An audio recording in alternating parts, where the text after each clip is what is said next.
stare at ourselves long enough, we'll see ourselves with glowing eyes that see beyond the void. Exhale fire, breathe in desire.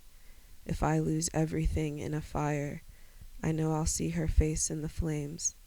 A tear duct would break at this sound, but soft, what light through yonder window breaks when there's always a more joyful noise around? It is the east, and I, Juliet, the sun. I use the past to consecrate the present, hostile to all that was immortalized or complete. I'll take a second to smell the roses. I mean ashes.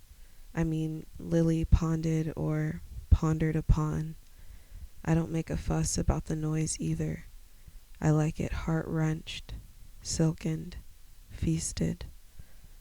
When the spring is on its way, I make sure to say goodbye.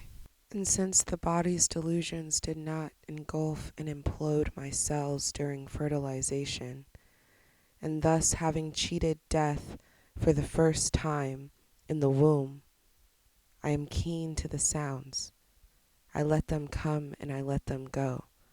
I let my spine grow taller and I drip blood-thick black ink, slowly, to envelop the bones in manifestation. My mother's body betrays her, but she doesn't blame me.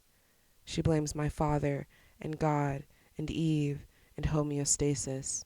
I midwife all that she does, carrying my tongue over my back, cursing the lips that gave it wings. Someone opens a window, and I'm allowed to take my first real breath, a real breath not stolen from blood vessels or phylogenetic trees, but one I keep for my furrowed brow and the lonely lash resting on my cheek.